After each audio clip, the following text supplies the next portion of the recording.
Hola, ¿qué tal? Los saludo con gusto. Mi nombre es Gloria Enriqueta Sánchez Guerrero, de la Maestría en Derecho Procesal Penal de la Universidad IEXPR. Es un gusto estar con ustedes.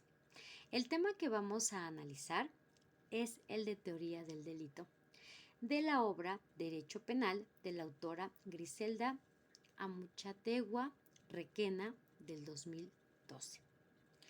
Es importante realizar el análisis de la teoría del delito, ya que aquí vamos a ver configurado lo que es el delito. Vamos a ver el sujeto activo, el sujeto pasivo, los elementos que constituyen el delito y el iter criminis, que va a ser ese camino que sigue el delito para ser considerado como tal. Primeramente hablaremos de lo que son los sujetos del delito. Los sujetos del delito los vamos a tener clasificados en sujeto activo y sujeto pasivo. El sujeto activo va a ser ese sujeto que comete el ilícito, el sujeto que comete el delito. Y el sujeto pasivo va a ser el sujeto sobre el cual recae el daño, es decir, al que se le vulneraron sus derechos humanos y el objeto jurídico tutelado se vio afectado. Para el sujeto pasivo lo podemos ver como ejemplo o lo vemos configurado como lo que es la víctima, ya sea víctima u ofendido del delito. Ahora, para analizar el objeto del delito, vamos a tomar el objeto material. El objeto material va a ser la persona o la cosa jurídica sobre la cual recae directamente el daño. También tenemos dentro de lo que es este objeto, tenemos al objeto jurídico tutelado, que va a ser el que se encuentra protegido o se encuentra directamente tutelado por el Estado. Es el objeto, es ese por qué se está emitiendo la norma, para dar la protección. Entonces, cuando nosotros hablamos de un objeto jurídico tutelado, estamos hablando, por ejemplo, de la vida, que la vida es la principal o es el principal objeto jurídico tutelado que tenemos los seres humanos. ¿Okay? Ahora vamos a ver las formas de manifestación del delito. Aquí, para estudiar esta forma de manifestación del delito, lo vamos a tener configurado de dos maneras: el ideal o formal. En este aspecto, en una sola conducta van a recaer varios ilícitos o varios resultados. Entonces es una sola conducta y varios resultados para el ideal o formal. Para el real o material van a ser varias conductas con varios resultados. Entonces, así es como lo vamos a ver analizado. Si se realizan varias conductas, también van a existir el porqué de esos varios resultados. Analizaremos también lo que es el iter criminis, es decir, el camino que sigue el delito para ser configurado como tal. En el iter criminis tenemos nosotros la fase externa y la fase interna.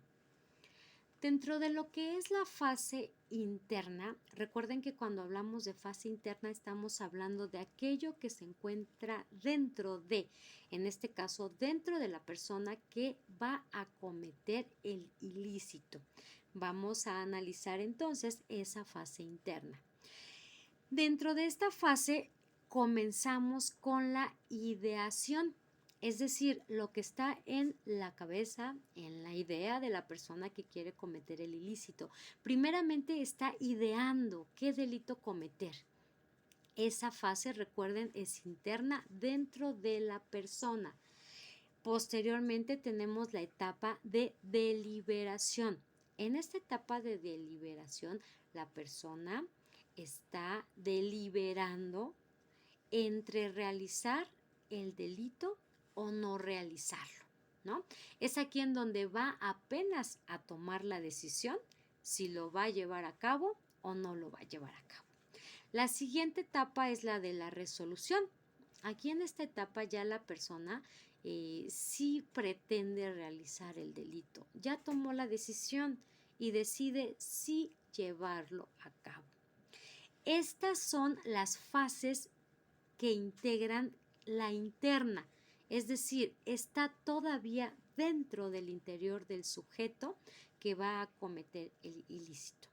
Ahora bien, vamos a analizar la fase externa.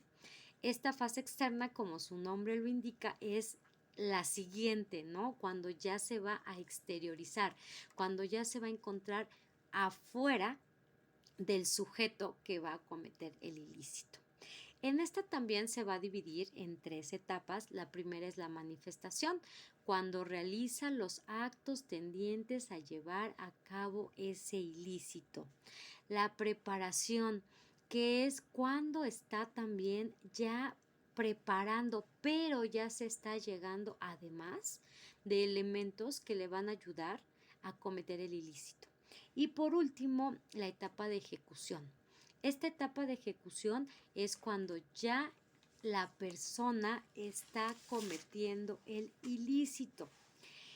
Para poder hacer un análisis de lo que es esta fase externa y propiamente lo que es la fase de ejecución, vamos a considerar el concepto de tentativa. ¿Por qué? Porque dentro de lo que es la ejecución se pueden suscitar varios aspectos. En este caso, la tentativa, que van a ser esos actos tendientes a realizar el acto ilícito o la conducta ilícita, pero por alguna cuestión inherente, por alguna causa externa del sujeto que está cometiendo el acto, no se produce el resultado final. Ahí se queda solamente en tentativa. Y tenemos también esta clasificación de lo que es la tentativa, primeramente la acabada, cuando es un delito frustrado, es decir, el sujeto realiza los actos tendientes a la comisión del delito, pero por alguna causa externa a él no se da el ilícito, no se puede consumar, ahí se queda. La inacabada es cuando el sujeto está cometiendo los actos tendientes de realizar el ilícito, pero por alguna cuestión de que le faltó algún paso a la persona, le faltó algo de realizar dentro de las etapas de su comisión del ilícito, le faltó algo y ya no se pudo realizar la fase o el delito consumado como tal. ¿Okay? Y tenemos también la fase dentro de lo que es esta ejecución, el desistimiento. El desistimiento lo vamos a ver cuando la persona ya está realizando los actos tendientes a la comisión del ilícito, pero por alguna situación él decide ya no realizarlo, ya no lo va a llevar a cabo. Decide, ya no lo quiero hacer y ahí termina, se desiste de realizar la conducta. Tenemos otro concepto importante que es el de delito imposible. Este delito imposible va a ser también cuando el sujeto está realizando actos tendientes a la comisión del ilícito, a producir el resultado, pero aquí no hay ya ese sujeto jurídico tutelado. Ya no existe el objeto jurídico tutelado, como por ejemplo, cuando alguien quiere cometer homicidio sobre una persona, pero esta persona pues ya perdió la vida. O en el otro ejemplo, que una persona quiera ayudar o quiera inducir a otra a cometer un aborto, pero la persona no se encuentra embarazada. A eso se le considera como un delito imposible, no puede realizarse. Y tenemos otro concepto que es el de delito putativo. Este delito es cuando el sujeto que está ideando la comisión de un ilícito en su mente considera que la conducta que él está llevando a cabo es contraria a la ley. Sin embargo, no existe como tal tipificada en la ley. Ese delito no existe, por eso se considera como un delito imposible. ¿Okay? Estas son las fases de lo que es el desarrollo o las etapas para el delito, el iter criminis, ese camino que va a seguir el delito. ¿Okay? Ahora vamos a analizar lo que es la noción del delito. Recuerden que nuestras leyes penales son las que se encuentran dando el concepto o son las facultadas para dar el concepto de la palabra delito. Primeramente la vemos como una conducta típica, antijurídica y culpable que sancionan las leyes penales. Recordemos que tenemos un Código Penal Federal y es el encargado o es en el cual vamos a encontrar los delitos que son aplicables a toda la federación, sin menoscabar los códigos penales que tiene cada una de las 32 entidades federativas que tiene nuestro país. Ahora bien, vamos a ver los elementos y sus respectivas características. Para poder realizar este análisis es importante conocer las corrientes que existen en torno al análisis del delito. Para este análisis vamos primeramente a enunciar la primer corriente que es denominada como la corriente bitómica y que esta corriente bitómica considera dos elementos para el estudio de los delitos, que es la conducta y la tipicidad. La siguiente corriente que tenemos es la tritómica, que considera tres elementos, que es la conducta, la tipicidad y la antijuridicidad. La siguiente corriente es la tetratómica, que considera cuatro elementos que es la conducta, tipicidad, antijuridicidad y culpabilidad. La siguiente corriente es la pentatómica, que son 5 elementos, que es la conducta, tipicidad, antijuridicidad, culpabilidad y punibilidad. La siguiente corriente es la hexatómica, que ya considera 6 elementos, que es la conducta, la tipicidad, la antijuridicidad, culpabilidad, punibilidad e imputabilidad. Y por último, la corriente heptatómica. Esta corriente manifiesta que para su estudio son 7 elementos, que es la conducta, la tipicidad, la antijuridicidad, culpabilidad, punibilidad, imputabilidad y condiciones objetivas de punibilidad. Con esto, pues cada una de estas corrientes hace su propio análisis para definir cuándo es considerado como tal o cuándo es considerado como tipificado como un delito. ¿Ok? Para poder realizar este estudio también vamos a tener un concepto que es fundamental, que es el objeto del delito.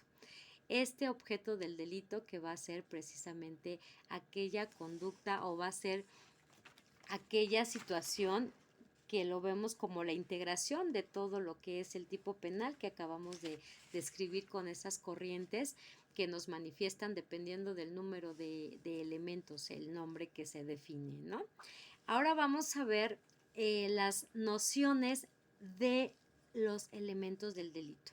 Para poderse configurar un delito, deben de configurarse o deben de establecerse estos elementos. Si no tiene estos elementos, no puede configurarse como delito. Tenemos, como lo analizamos en las corrientes, la conducta, tipicidad, antijuridicidad, imputabilidad, culpabilidad, condiciones objetivas y la punibilidad, pero tienen sus variantes negativas, es decir, es el elemento positivo y el elemento negativo. Por ejemplo, del elemento conducta tenemos la ausencia de la conducta. Del elemento tipicidad tenemos la atipicidad. Del elemento antijuridicidad vamos a tener las causas de justificación o licitud. De la imputabilidad vamos a tener la inimputabilidad. De la culpabilidad tenemos la inculpabilidad. De las condiciones objetivas vamos a tener la ausencia de condiciones objetivas. Y de la punibilidad vamos a tener las excusas absolutorias. Es importante destacar que cada uno de los delitos deben de ser analizados de manera independiente para que puedan ser configurados como conductas ilícitas. Bueno, pues me dio mucho gusto estar con ustedes y recuerden que este estudio de los delitos es fundamental para poder realizar una defensa adecuada. Muchas gracias por su atención.